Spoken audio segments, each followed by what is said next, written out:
Welcome to the video on probability. This is part of the series when we're talking about the basics of statistics, such as central tendency, dispersion, probability, variance, all those kinds of concepts. So hope it's helpful. We'll start with a Calvin and Hobbes comic just to bring a smile to our face. So Calvin says, "Oh, good, a true false test. At last, some clarity. Every sentence is either pure sweet truth or a vile contemptible lie. One or the other, nothing in between." Looks at the test, flips a coin. So kind of appreciate the probabilities that he's working with there. So in probability theory, one of the things that we're doing is we are trying to understand mathematics applied to real life problems. So it's kind of like a word problem that way.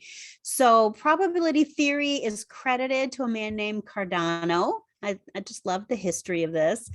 He's an Italian man, a real person that was born in 1501.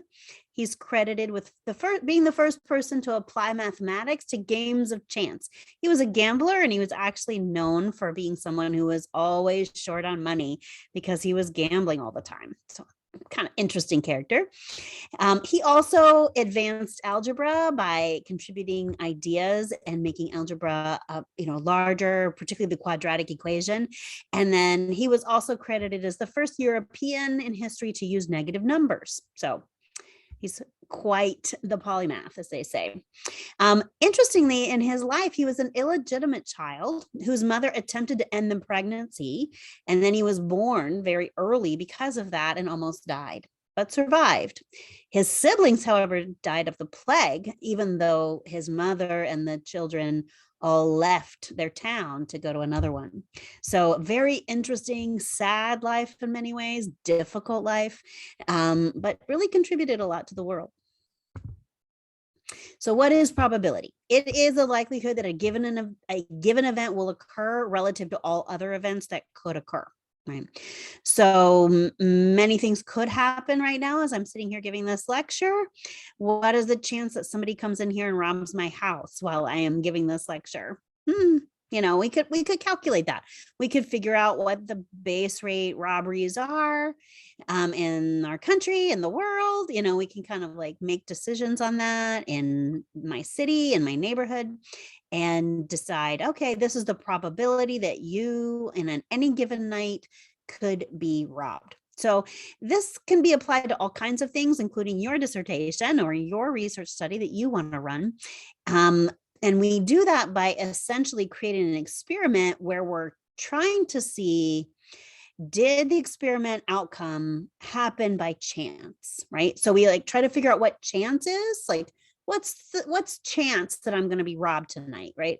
What are the chances of that versus what's the chances that I actually have that happen to me, right? Like when something happens. And in an experimental design, you might make something happen, hopefully not a robbery, that's a really bad idea, but you might do some kind of intervention on people and then see, is the outcome of your intervention different than kind of a random situation? So this is how we're using probability to reason our way through to do an experiment. And then we can put some things together to have multiple predictors to see if we can figure out what the randomness is versus the results of an experiment. So you might ask a question like, if you're a victim of a crime, right, how likely is it that it would be a violent crime? Well, 12% of people who are already in the category of a victim of a crime are a victim of a violent crime. So 12% of crimes are violent. That would be the random normal, right? Like that's the null hypothesis. So, however, only 5% of people that are victims of crime in the country, right, in the given year. So then 12% of 5% is actually only 0.6% chance, all else be equal, that you would be the victim of a violent crime. So it's a very, very small chance, actually, all else being equal now. But we have to take into account as many predictive factors as possible so that we can get a really good and accurate, like what are the chances for me in my neighborhood, right? Even looking at things like my age, race, sex, where I live, my own involvement in crime. Like that would be a really good predictor, right? Like if I'm a drug dealer and I'm regularly dealing drugs with criminals, right? And I'm really involved in some criminal kind of activity, then my chances of a crime go way up. So now you can kind of put that in. Well, okay, all else being equal, what are the chances that a person who is dealing drugs daily would be the victim of a crime? And I'm betting that that number goes way up. And so that becomes now the new normal, right? And then you do your experiment to see, can you change that? Like, can you get a different result? But the more accurate your reporting rates are, the more accurate your information is, the more likely you're going to be able to tell the truth about what's normal versus what happens in your experiment.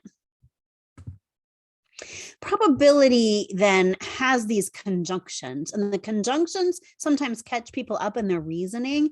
And so I want us to kind of think through our reasoning.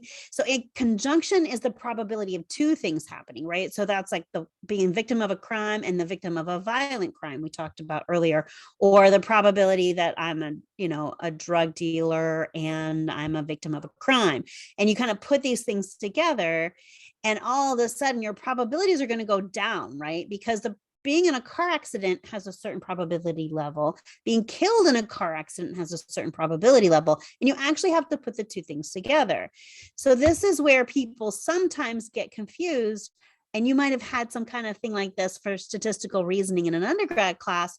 What's more likely, that Mr. F has one or more heart attacks, or that Mr. F is 55 and has one or more heart attacks, right? And so sometimes people will think, oh, it's that Mr. F is 55 and has one or more heart attacks. And the reasoning is off, because Mr. F being 55 has a certain probability level, right? So just that variable.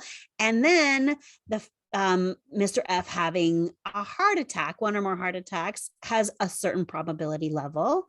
And while being 55 may predict heart attacks, right, more than being younger, for instance, that's not the question, right? The question is, what, all else being equal, right? We're trying to get base rates here.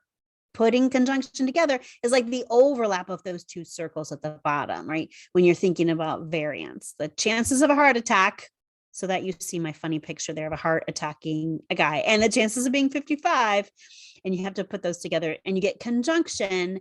And so that's kind of part of the reasoning behind the work that we do. How does this apply to us? The former is more likely, by the way, but because people think about, oh, older people have heart attacks more often, they're reasoning in terms of predictors, not in terms of actual conjunction of probability. And so they'll fall victim to the representative heuristic, which is, oh, it's more likely to have a heart attack at 55 than at 25. True, but that's not the question, right? The question is a conjunction question.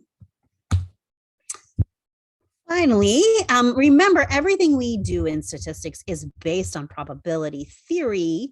And so all of these things, whether we're putting conjunctions together and coming up with a really nice, accurate, like all else being equal, what is the probability of something happening without an intervention, right?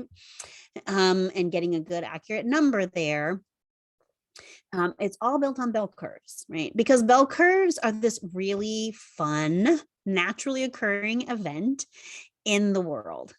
Human behaviors tend to fall on bell curves, animal behaviors, weather behaviors. And like, there's quite a few things that tend to follow a bell curve. What we're looking at here in this picture is a perfect bell curve. And you get this kind of 68%-ish being right there in the middle with one standard deviation from the mean. And then you can go out there to 2 and 3 standard deviations. So the probability of some random person being in the middle of that bell curve is much higher, right? 68% plus are in the middle of the bell curve, right? Within that middle zone, versus the chances that you're going to be at the edges, 0.1% are on the edges, right?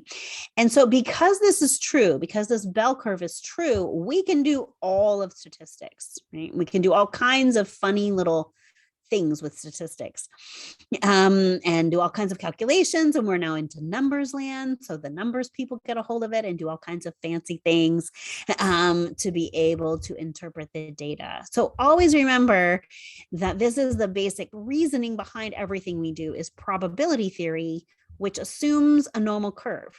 Not all curves are normal, which we'll be spending time on this semester as well.